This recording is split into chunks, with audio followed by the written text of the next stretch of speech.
नमस्कार दोस्तों, आज की इस वीडियो में मैं आपको एक पैंट प्लाजो की कटिंग बताऊंगा। जो कि हमारा जो साइज होगा यहाँ पे 44 होगा हिप का साइज।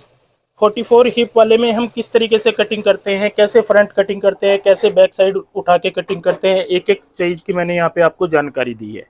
साथ ही मैं बताऊंगा प्रॉब्लम क्या आती है, ये वाली साइड हमारी खिंचती है चलने में, या हमारा पोंचा घूम जाता है, चौकड़ी मार के बैठने में दिक्कत आती है। तो इस तरीके से अगर आप कटिंग करते हो तो आपकी ये सारी दिक्कतें खत्म हो जाएंगी।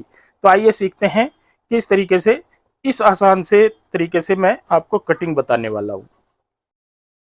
दोस्तों, जो आपने प्लाजो की पैंट प्लाजो की कटिंग देखी है उसके लिए हमने यहाँ पे कपड़े को इस तरीके से बिछा लिया है।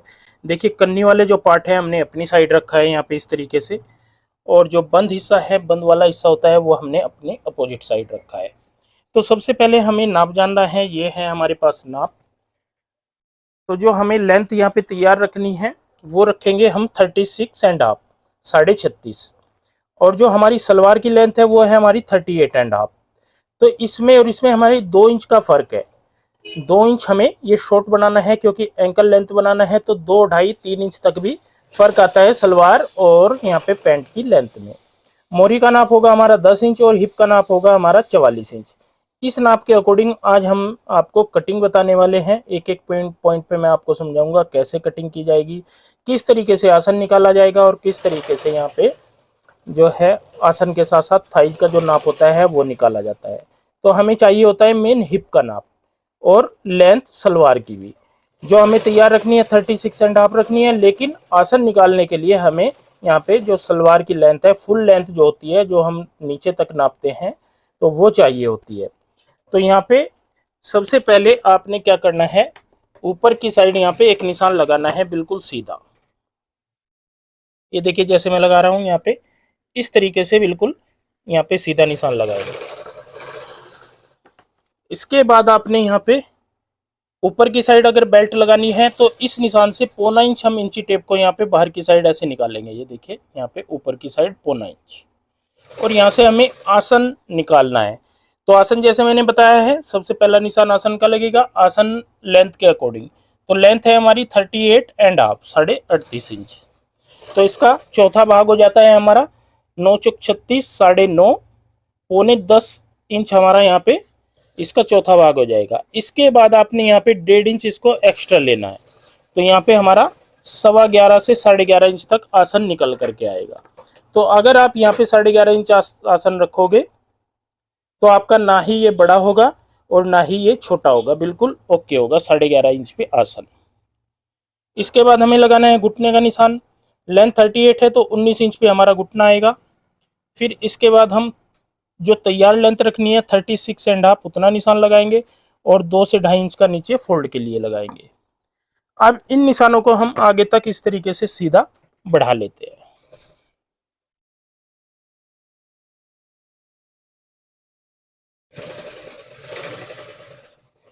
तो ये देखिए दोस्तों, हमने यहाँ पे ये निशान आगे तक बढ़ा लिए हैं। इस साइड भी हम कन्नी वाली साइड में यहाँ पे ऐसे निशान लगा लेते हैं। ये मैं आपको समझाने के लिए लगा रहा हूँ ताकि आप अच्छे से जानकारी ले सकें। इसके बाद हमें अब जितना खुला बनाना है, देखिए खुला कैसे बनाएं, किस हिसाब से हम यहाँ पे लूजिंग दें, किस हिसाब से हम थाई का नाप रखें। तो इसके लिए हमें हिप का नाप चाहिए। हिप है हमारी यहाँ पे 44 इंच, 44 इंच। 44 इंच का चौथा भाग हो जाएगा हमारा यहाँ पे 11 इंच। तो पहला निशान हम 11 इंच पे लगाएंगे, 11 पे। इसके बाद लूजिंग देनी होती है। जिस किसी को भी फिटिंग वाली पैंट पहनने की आदत है तो 1 इंच डालनी है लूजिंग, और थोड़ा लूज पहनने की आदत है, जैसे चौकड़ी मार के बैठना है, या मतलब अच्छा खासा थोड़ा सा लूज चाहिए होता है, तो हम 1.5 इंच की यहाँ पे लूजिंग डालेंगे। ठीक है। और इसके बाद 2.25 इंच आसन की गोलाई रखेंगे। ये हमारी आसन की गोलाई हो जाती है। अब इस निशान को यहाँ पे हम सीधा इस तरीके से लगा लेंगे और यहाँ पे डालेंगे गोलाई। ये देखिए, गोलाई हमने डाल दी। तो ये देखिए, ये फ्रंट के निशान हमारे लग चुके हैं। इसके बाद आपने देखना है साइज हमारा यहाँ पे आता है 15 इंच निकल करके, टोटल 15 इंच। तो इसका हाफ हिस्सा हो जाएगा हमारा 7.5। 7.5 पे ही हम यहाँ पे घुटने वाले पॉइंट पे लगाएंगे और 7.5 पे ही हम यहाँ पे मोरी वाले पॉइंट पे लगाएंगे। और सबसे पहला काम होगा हमारा सेंटर से सेंटर को मिलाना, जो निशान है आपस में एक दूसरे से यहाँ पे मिलाते हैं। ये हमने मिला दिए हैं। इसके बाद हमें यहाँ पे 4 से 4.5 इंच का डट डालना होता है और 1.5 इंच का हम ऊपर से रखते हैं, ऐसे 1.25 इंच इधर और 1.25 इंच इधर, और यहाँ पे ये हमारा डट आएगा। ठीक है। अगर आप सेंटर से इस तरीके से कटिंग करते हो तो आपकी ये वाली साइड, जो कई बार आप देखते होंगे यहाँ पे चलते हुए ये साइड खींचती है, तो ये प्रॉब्लम बिल्कुल भी नहीं आएगी अगर हम सेंटर यहाँ पे बना लेते हैं। ये कब आती है? जब हम यहाँ पे इस एंगल को यहाँ पे इस तरीके से कटिंग करते हैं, मतलब मोरी का जो पार्ट लेते हैं इस साइड में ज्यादा ले लेते हैं। जैसे हमारी यहाँ पे सपोज करो मोरी है हमारी जैसे 10 इंच है, तो हम क्या करेंगे, यहाँ से निशान लगाएंगे और 10 इंच यहाँ से ले लेंगे ऐसे। तो सेंटर हमारा कहाँ जा रहा है? सेंटर है हमारा यहाँ पे। तो 4 इंच हमारा इधर आया है, 6 इंच हमारा इधर आया है, तो ये बिल्कुल गलत है। आपने क्या करना है, यहाँ पे जैसे 10 इंच मोरी है तो 5 इंच इधर रखें, 5 इंच, और 5 इंच इधर रखें, इस तरीके से। तो ये वाले निशान हमारे बिल्कुल परफेक्ट होंगे। इसके बाद आपने सेब पट्टी लेनी है। ये देखिए यहाँ पे सेब पट्टी इस तरीके से ऐसे रखनी है और यहाँ पे ऐसे गोलाई डाल देनी है। अब दूसरी साइड के लिए सेब पट्टी को ऐसे यहाँ पे पलट लेते हैं और इस पॉइंट से यहाँ पे इस तरीके से ऐसे यहाँ पे निशान लगाएंगे और यहाँ से हल्का सा ऐसे क्रॉस करेंगे। ऊपर की साइड भी हल्की सी यहाँ पे गोलाई देते हैं, आधा से 1.25 इंच की ऐसे। तो ये देखिए हमने यहाँ पे इस तरीके से फ्रंट के अपने कंप्लीट निशान कर लिए हैं। तो इस पैंट में आपको बिल्कुल भी दिक्कत नहीं आएगी, ना तो आपकी ये साइड खींचेगी जैसे चलते हुए खींचती है, वो प्रॉब्लम बिल्कुल भी नहीं आएगी। ना ही आपका आसन छोटा होगा, ना ही आपकी थाई टाइट होगी, क्योंकि थाइज का नाप लिया है हमने यहाँ पे हिप के अकॉर्डिंग, आसन का नाप निकाला है हमने लेंथ के अकॉर्डिंग। तो एक एक पॉइंट पे यहाँ पे आपको अच्छे से मैंने समझाया है। फिर भी डाउट लगता है कहीं पे तो आप हमें कमेंट कर सकते हो। अब हम यहाँ पे कटिंग करेंगे इस तरीके से, यहाँ पे ऐसे कटिंग कर लेते हैं।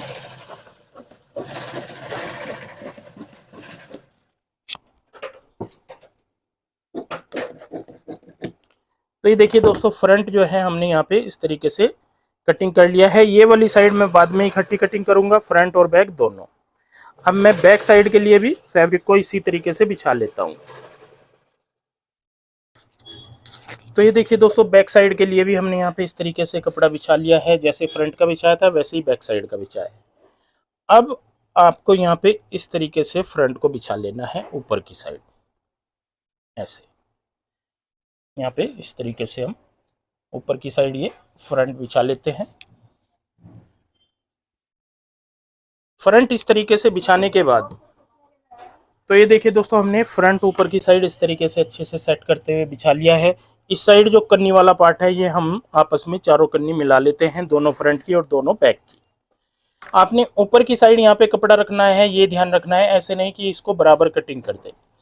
तो ये वाली जो प्रॉब्लम होती है साइड खींचने वाली है, मैंने आपके सामने सोल्व कर दी है कि अगर आप सेंटर से कटिंग करते हो तो ये आपकी सिलाई बिल्कुल भी नहीं खींचेगी। अब आ जाती है बात कि हम चौकड़ी मारते हुए बैठते हैं तो दिक्कत आती है, कैसे करें, आसन छोटा पड़ता है, खिंचाव पड़ता है, किस तरीके से हम यहाँ पे कटिंग करें। तो यहाँ पे मैं बता दूं, सबसे पहले तो हम ये वाला निशान सीधा लगाएंगे, फिर इस निशान को सीधा लगाएंगे, फिर मोरी वाले निशान को सीधा लगाएंगे। मोरी से हम यहाँ पे 1.25 इंच रखेंगे, यहाँ से 1.5 से 1.25 और यहाँ से 2.25 से 2.5। ठीक है। इन निशानों को आपस में एक दूसरे से जोड़ लेते हैं। ये मैंने यहाँ पे इस तरीके से जोड़ लिए हैं। निशान एक दूसरे से मिलाने के बाद अब यहाँ पे आपने देखना है फ्रंट कहाँ तक आता है हमारा, इस पॉइंट तक। ठीक है। एक निशान जाएगा हमारा यहाँ पे सीधा ऐसे। इसके बाद एक निशान हम अंदर की साइड यहाँ पे तकरीबन 1 से 1.25 इंच का ये लगाएंगे, ये वाला जिस पे हमें कटिंग करनी है, और यहाँ पे डाल देंगे गोलाई। ठीक है। तो आप देख रहे होंगे यहाँ पे फ्रंट का जो आसन हमने यहाँ पे कटिंग किया है कितना, ये देखिए टोटल हमारा यहाँ पे इतना आता है 10 से 10.5 इंच, 10.5 इंच। और बैक साइड का अगर हम 10.5 इंच 11 इंच भी कटिंग करेंगे तो ये छोटा हो जाएगा। इसके लिए हमें क्या करना होगा, आसन बढ़ाने के लिए, क्योंकि बैक हमेशा हैवी होती है, हर लेडीज की ज़्यादातर बैक ही हैवी होती है, तो हैवी होने के कारण क्या होगा कि हमें बैक को ही एक्स्ट्रा कटिंग करना होगा। तो हम यहाँ पे क्या करेंगे, ऊपर की साइड तकरीबन 2.5 इंच का निशान लगाएंगे और इस निशान को इस तरीके से यहाँ पे क्रॉस करते हुए मिलाएंगे। ये देखिए यहाँ पे मैंने क्रॉस करते हुए मिला दिया है। तो जब हम यहाँ पे पूरी पैंट तैयार कर लेते हैं तो आपका ये आसन बिल्कुल एक्स्ट्रा होगा, जो कि बैक में हमें पूरा कवर देगा। और यहाँ पे ना ही तो चौकड़ी मार के बैठने में आपको कोई दिक्कत होगी, ना ही चलने में कोई प्रॉब्लम होगी, ना ही ये वाली सिलाई खींचेगी। मतलब सारी चीज़ों का जो मेन हल है, ये चीज़ हमारी यहाँ पे कवर कर देती है। तो काफ़ी लोगों के कमेंट आते हैं कि सर हमारी पैंट घूम जाती है, दिक्कत आती है, तो किस तरीके से कटिंग करें। अगर आप इस तरीके से कटिंग करते हो तो आपको कोई भी प्रॉब्लम नहीं आएगी। 44 हिप का साइज मैंने बताया है, एक एक पॉइंट पे आपको समझाया है। आपकी मोरी चाहे कम हो चाहे ज़्यादा हो, कटिंग आपको इसी तरीके से करनी है। तो यहाँ पे हम ऐसे कटिंग कर लेंगे।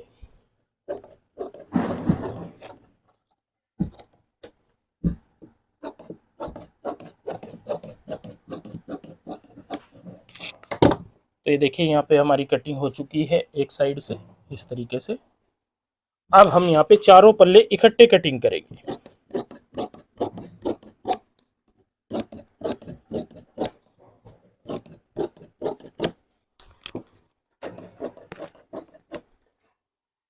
तो इस तरीके से हमारी पूरी पैंट यहाँ पे कटिंग हो चुकी है, कंप्लीट कटिंग हो चुकी है। आपको कहीं पे भी कुछ डाउट हो तो हमें कमेंट करके आप पूछ सकते हो। बैक साइड का आसन हमने बढ़ा के कटिंग किया है। अगर फ्रंट में यहाँ पे आपको डाउट लगता है कि आपके झोल पड़ते हैं तो आधा इंच इसको डाउन भी आप कर सकते हो, फ्रंट को यहाँ से इस तरीके से कटिंग कर सकते हो। कई बार क्या होता है कि पहनने के बाद बेल्ट में आगे की साइड बल पड़ जाते हैं, तो इस तरीके से आप आसन को छोटा कर ले, कोई दिक्कत नहीं है। बाकी आपकी परफेक्ट फिटिंग आएगी, कोई भी इसमें प्रॉब्लम नहीं आएगी, जिस तरीके से मैंने आपको यहाँ पे बताया है। कोई आपको थाई का नाप नहीं लेना है, हिप के अकॉर्डिंग हम यहाँ पे साइज निकालते हैं, लेंथ के अकॉर्डिंग हम आसन निकालते हैं। तो दोस्तों आज के लिए बस इतना ही, मिलते हैं एक नई वीडियो के साथ। बहुत बहुत धन्यवाद।